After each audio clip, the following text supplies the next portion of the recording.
This episode of Nerdist News is sponsored by Star Wars Jedi Fallen Order. The Mandalorian's Episode 1 ending explained.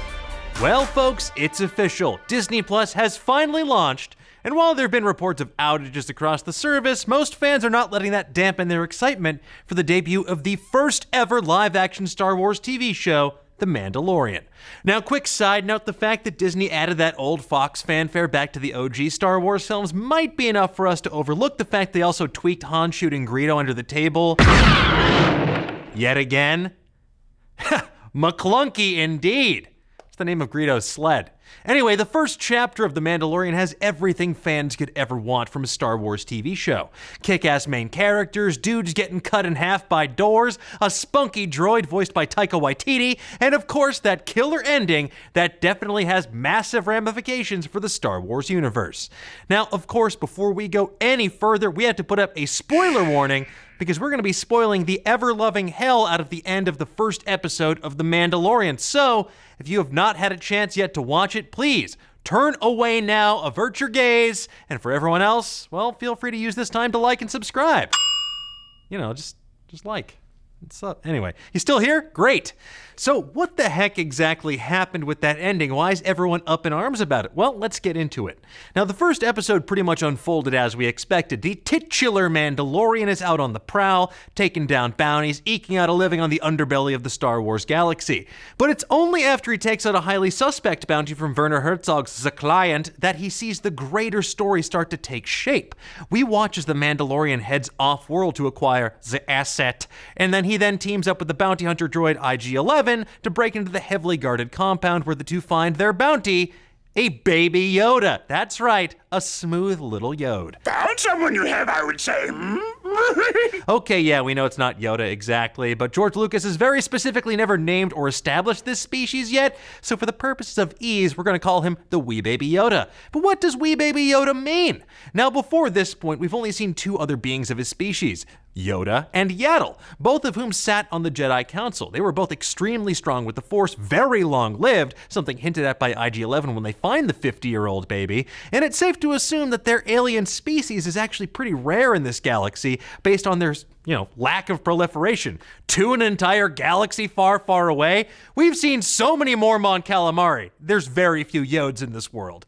Now, we also know the Client is willing to pay rather handsomely for Baby Yoda alive and well, but much to his counterpart Dr. Pershing's chagrin, he'll also accept him very dead. That is not what we agreed upon. I'm simply being pragmatic. In all likelihood, Pershing would no doubt love to get his doctor-ass hands on this baby for the purposes of whatever he wants to do. Weirdo. Now, you should also consider that whereas IG-11 was sent to kill Baby Yoda, the Mandalorian had the option of dead or alive, so it's obvious that other factions beyond the Client are at play as well. Bounty hunting is a complicated profession.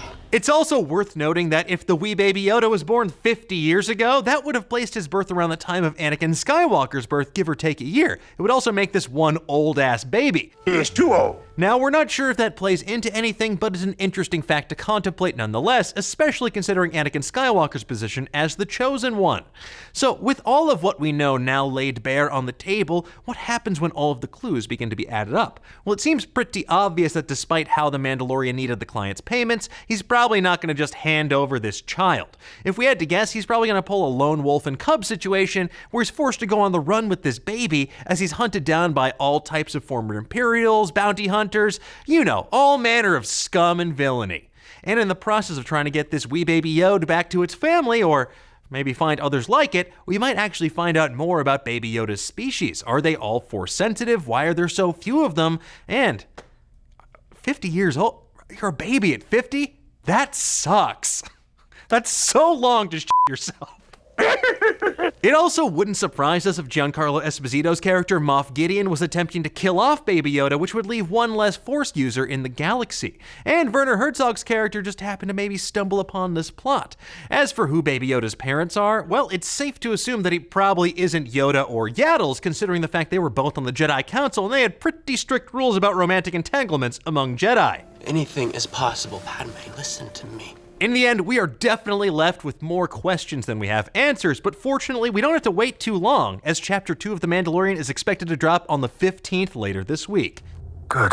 But what do you folks think? Were you shocked by the appearance of a baby Yoda? And what kind of part do you think he's going to play in The Mandalorian? Also, did you spot that blink and you'll miss it cameo from Boba Fett? That's totally him, right? Don't you agree? Let's discuss. Thank you again to Star Wars Jedi Fallen Order for sponsoring today's episode. You play Cal Kestis, a Jedi Padawan who narrowly escaped the purge of Order 66 following the events of Episode 3 Revenge of the Sith. On a quest to rebuild the Jedi Order, you must pick up the pieces of your shattered past to complete your training, develop new powerful Force abilities, and master the art of the iconic lightsaber, all while staying one step ahead of the Empire and its deadly Inquisitors. Jedi Fallen Order is available on Xbox One, PS4, and PC on November 15th.